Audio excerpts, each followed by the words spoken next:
না ময়দা না ইস্ট, শুধুমাত্র আটা দিয়ে এইরকম তুলোর মতো নরম তুলতুলে আর ফুলকো নান খুব সহজেই বাড়িতে বানিয়ে নিতে পারবে। যে কোনো অনুষ্ঠান হোক, আমার হাতের এই নান তো একদম সুপারহিট। তো এই আটার নান বানানোর জন্য প্রথমেই যেটা লাগবে সেটা হচ্ছে টক দই। একদম ফ্রেশ দেখে টক দইটা নেবে। আর এখানে আমি 3 চামচ মতো টক দই নিয়েছি। তাতে দিয়েছি 1.5 চামচ চিনি, স্বাদ মতো 1/2 চামচ নুন, 1/2 চামচ বেকিং সোডা। এখানে বেকিং সোডাটাই ব্যবহার করবে, বেকিং পাউডার দিলে কিন্তু হবে না। 2 চামচ মতো তেল দিয়ে দিতে হবে। তারপর দিতে হবে 1.5 কাপ মতো আটা।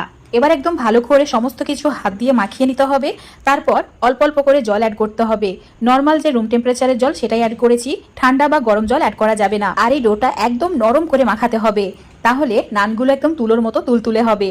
হাতে যদি লেগে যায় অল্প পরিমাণে তেল দিয়ে, মানে ওই 1 চামচ মতো সাদা তেল দিয়ে ভালো করে মাখিয়ে এভাবে রেখে দিতে হবে। যদি খুব তাড়া না থাকে তাহলে মোটামুটি 1 ঘন্টা রেস্টে রেখে দিলে পারফেক্ট ডো রেডি হয়ে যাবে। এখন আমি একদম ফ্রেশ দেখে ধনেপাতা ছোট ছোট টুকরো করে কেটে নিচ্ছি। তোমরা যদি গার্লিক বাটার নান বানাতে চাও তো তার জন্য লাগবে এখানে রসুনের কোয়া। তো রসুনের কোয়াটাকে একদম ছোট করে কেটে নেবে। আজকে আমি শুধু ধনেপাতার কালো জিরে দিয়েই নানগুলো বানাচ্ছি। তো এখানে 1 চামচ মতো কালো জিরে নিতে হবে। এখন তোমাদের 1 ঘন্টা পর দেখাচ্ছি। দেখতেই পাচ্ছ ডোটা কতটা সুন্দরভাবে রেডি হয়েছে। কোনো রকম ইস্ট ছাড়াই এত সুন্দর ডো রেডি করা যায়। তো হাত দিয়ে ভালো করে একবার মুথে নেওয়ার পর একই সাইজের 5টি লেচি কেটে নিয়েছি। এখন একটা লেচি নিয়ে খুব ভালো করে আটা মাখিয়ে নিতে হবে। তারপর এই লেচিটাকে একটু ছোট করেই বেলে নিতে হবে, খুব বেশি বড় করার প্রয়োজন নেই। তারপর মাঝখানে একটু ঘি লাগিয়ে নিয়েছি। ঘির পরিবর্তে তেল বা তোমরা বাটারও ইউজ করতে পারো, মানে যে যেটা খেতে পছন্দ করো। এখন আমি যেভাবে ফোল্ড করে নিয়েছি ঠিক সেইভাবে ফোল্ড করে নেওয়ার পর অল্প পরিমাণে আটা দিয়ে আবারও বেলে নিতে হবে।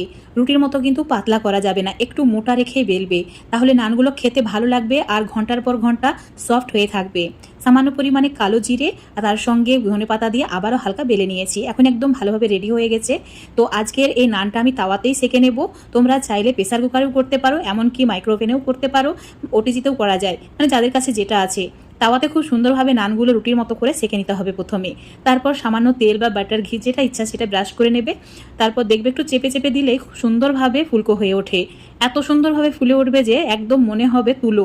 তো খেতে দারুণ লাগে এইভাবে ফুলকো ফুলকো নান যদি বাড়িতে বানিয়ে নাও। আর এই নান খেয়ে একদমই বুঝতে পারবে না যে এটা আটার তৈরি, কোনো রকম আটার ফ্লেভার থাকে না। এতটাই সুস্বাদু আর হেলদি হয় যে একবার খাওয়ার পর সবাই রিকোয়েস্ট করবে বারবার এভাবে বানিয়ে দেওয়ার জন্য। তো রোজ রোজ যদি রুটি পরোটা বা লুচি খেতে মন না চায়, আটা দিয়ে ঝটপট এভাবে ইস্ট ছাড়াই নানগুলো বাড়িতে বানিয়ে নিতে পারবে।